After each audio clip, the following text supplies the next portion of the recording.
Hi, my name is Norman and welcome to my living room. I have been working on the miter saw outside on the balcony, cutting stuff yesterday the entire afternoon. Today, well, I was at the hand sanding stage of these little blocks here, and about 150 blocks in, I came to the realization, boy, actually, you have that one YouTube thing running. If you haven't read the title, I'm gonna bring it to you right now what we're doing here. I'm basically building a bunch of Skyline Diffusors for this wall behind me. As you can see, it's quite blank and I don't like it very much. And also Skyline Diffusors actually help, or should help, a little bit with the audio, and I don't want to have like absorbers and all that. They are either very ugly or very expensive. I decided to go with something more artistic. So best case, actually it helps with the audio and helps diffusing the reflections which are coming from the wall behind me. Worst case, it's just a very cool looking wall. So actually here outside we have all the wood. So these are about 1048 pieces. They range from 20 centimeters each to 15, 10, and inside we got, you know, very dark. It's the 5 centimeter pieces. So also we have these things here. I don't know what they're called. This is actually wood you use on floors or something for construction, so it's very cheap. That's the only reason I got these. So I got them pre-cut already from the store. And this is actually where we are going to start, because I need to drill holes to mount them to the wall later, and I can't drill these holes if I don't do that before, because later on we will have all these long pieces of wood hanging out, and of course they're going to be in the way. Although these patterns on these diffusers look kind of random, they actually do have a pattern on it. So it's not random. It's calculated to have the maximum effect on distorting the reflected waves, sound waves. In the pattern which I got, at least, two opposing corners have blank spaces, which means there's no piece of wood on it. So these are the points where I'm going to drill holes to attach these panels to the walls. So I got this timber here, it's 44 by 44 millimeters. To get the exact middle, of course, we can just take 22 millimeters from this side and 22 millimeters from this side, make a mark and make a hole. I'm going to do this for every panel on two opposing sides. And then of course we are going to countersink the screw, because it's going to look a lot nicer, and also countersunk screws are always so satisfying to watch and to make.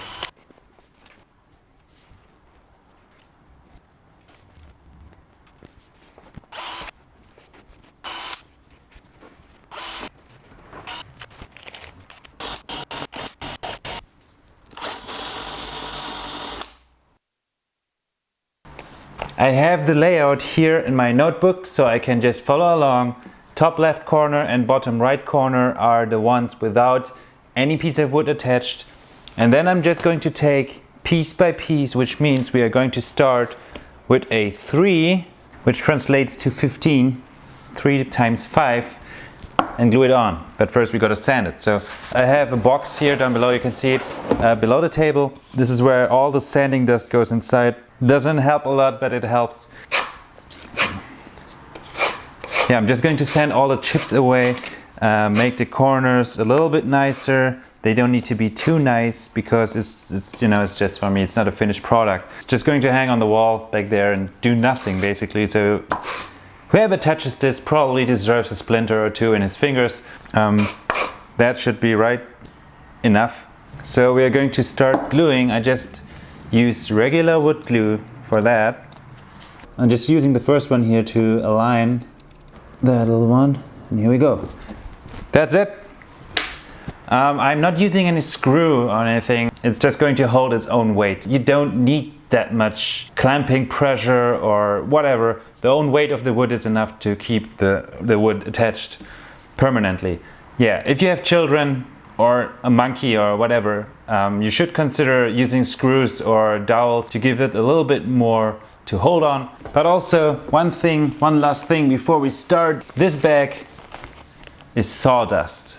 You know, I'm touching it very gently because I don't want to blow in all in my living room. You need 14 meter and 70 centimeters for each panel. And I calculated with 15 meters per panel, and in hindsight this wasn't quite enough because I didn't calculate the width of the saw blade and how much it actually takes from your general stock. This entire volume is lost, and that means that, you know, I actually do not have enough of those small ones. However, doesn't matter, let's just get some work done and fix those problems later. 6.5 hours later. I went out to the store, got another piece of wood. This should do the trick. Also, I got 2 more bottles of wood glue because I think if I want to keep on using the generous amount which I'm using right now, I'm going to run out pretty quickly. 1 won't be enough, I got another 2. Should be enough now. So this is the miter saw. It miters and saws. You can lower the blade and then just push it along, or just lower it directly onto your object. I have already put down, or it's still there actually from the last time, a stop block, some kind of just a piece of wood clamped down, and it's measured 5 centimeters. So I just need to take my stock, push it, and then I can just lower the blade and cut it. As simple as that. And I'm just going to repeat this until piece of wood is gone, and then I hopefully will have enough little small 5 centimeter pieces for all panels. Also, to make things a little bit easier, I actually had a tower of buckets over there so that I don't need to hold it down here.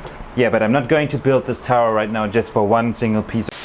Okay, just for demonstration purposes, I built that tower again. I added a couple of weights and a towel just to give it the right height, so that everything is on level. You know, this thing allows me to push the piece of wood along, and it's just going to make your chopping so much easier. If you didn't have this tower, you would have to clamp it down every time, every cut, and that's kind of cumbersome. So yeah, you're gonna save a lot of time if you have something like that, or even better, a table, which regular people do have.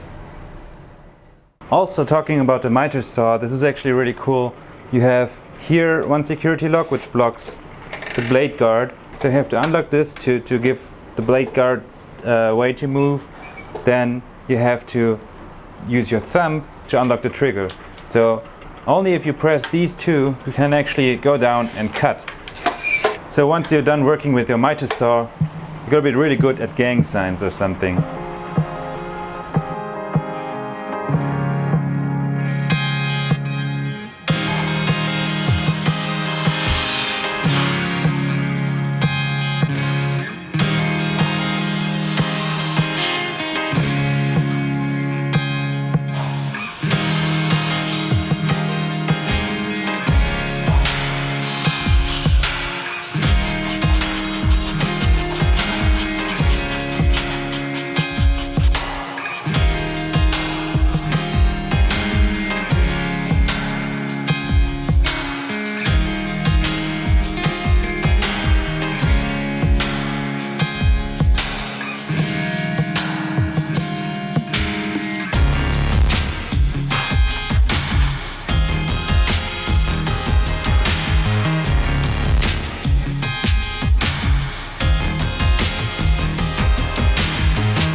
We did it, we're done.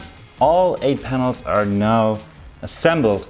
This has been a lot of work, but they are surprisingly sturdy. So I believe even without dowels or screws or whatnot, these things are actually pet monkey proof. Up to the size of a chimpanzee at least. Actually, I was planning to use some walnut wood stain. You know, I thought walnut would look pretty neat. I bought 2 bottles. Then I made a little test piece and unraveled the obvious. This is way too dark. So my apartment, as you can see, is very bright, and a dark piece of wood, especially at that size, would just wreck the entire design concept, if there is any. So instead of using wood stain and oil, I'm just going to use oil. This is some regular linseed oil. So the oil will also darken the panels a little bit, which is nice because I think right now they are a little bit too bright. So with the oil they get a little bit of color, and also during their lifetime on the wall I think they will also darken through UV light. A simple oil finish will be more than enough to make this wall look a little bit nicer than it does right now, even though it already looks pretty cool actually. You haven't seen it, right?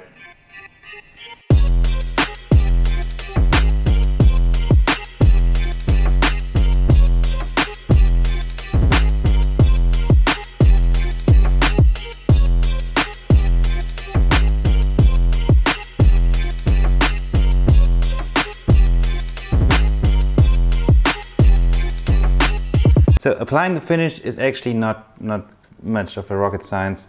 I think the hardest part is actually opening the bottle. So once we got that done, to use it a little bit easier, I'm going to use this failed 3D print here. It actually was supposed to be a flower pot, and I thought it would be cool to print with transparent filament and then have the infill shine through. Different story, however, this is a failed print and this is very handy because it has a perfect size. Here we go. Oh crap. So I covered my entire living room with this foil to prevent spilling on the floor. And what do? Within the first 30 seconds I managed to spill on the floor where there's no foil. I'm actually using this paintbrush here, and that's basically it. You take it, dip it, and apply it. It's really not that complicated. I don't know why I'm telling you this. Maybe because I just feel like talking, I don't know. So I will cover this entire panel here with wood oil, and once I'm done covering, I will start wiping off the excess. This will make it a lot cleaner. Also, while wiping off, you actually also rub it in. I think this is the most relaxing part of this entire build. You know, hand sanding is already quite getting you in the Zen zone. You know, you're finding your inner self or whatnot. But painting is a little bit even more relaxing.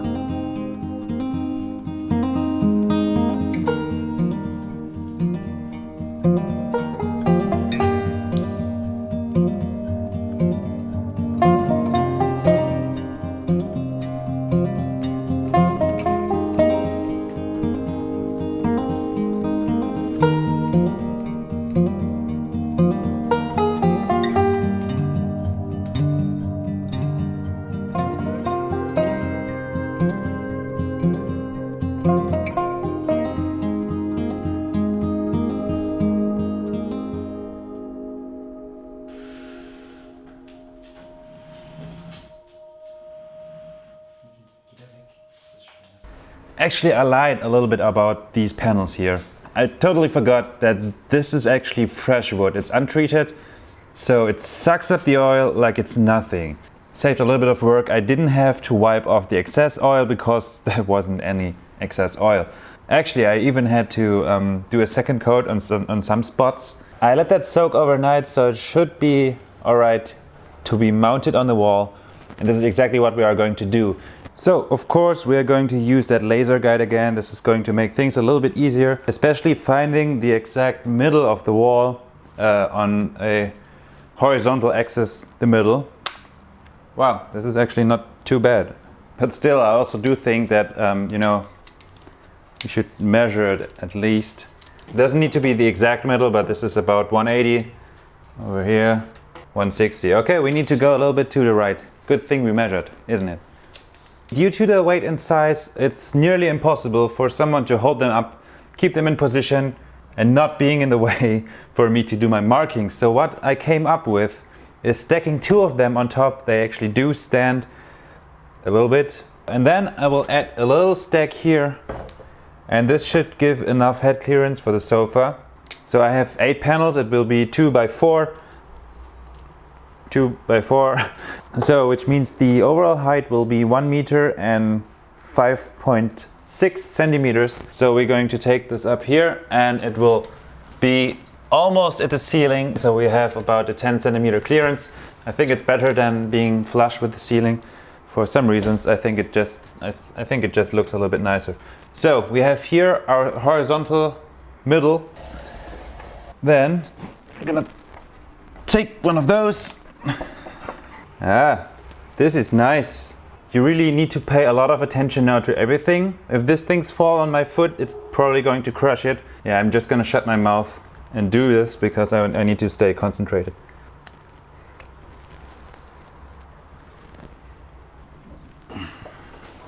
Out of danger. Got my markings here and somewhere up there. I need to make them a little bit bigger so that I can find them later.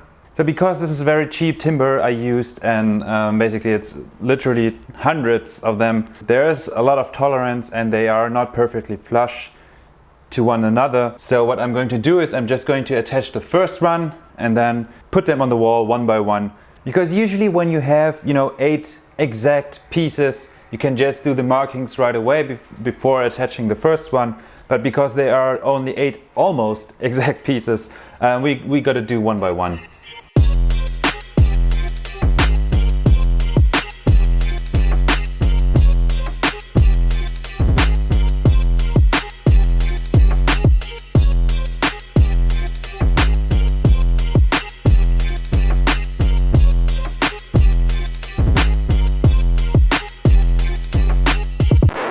So this is kind of embarrassing. I ran out of battery right when the interesting part happened. Just imagine me putting on the second row on the wall. I basically used the first row to hold up the second row, and then I basically continue with the same process, which means I made the marks, made the holes, put them on the wall, went on one by one.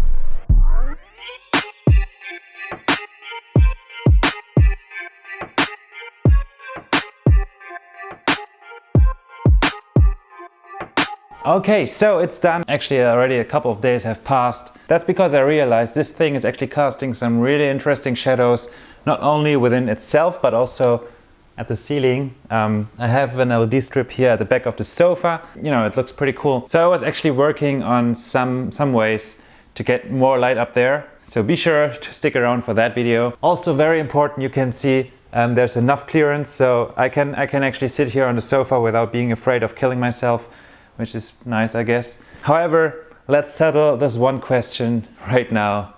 Does this thing actually help? So here's a sample, how it was before, and this is after. So once again. And as you can tell, it did absolutely nothing. This is something I was more or less expecting. I could go a little bit more in depth about all that sound stuff. There's a lot to say about this topic, and I'm pretty sure that would be too much for this video here. Just drop a comment down below if you want to learn more. So as I said before, this is just going to be a very nice looking wall. I'm very happy with it because it does look nice. Definitely serves my purpose at least. It's really sad that I didn't get the extra of sound improvement, but that's life, I guess. I hope you enjoyed the video nevertheless, and see you guys in the next one. Bye bye.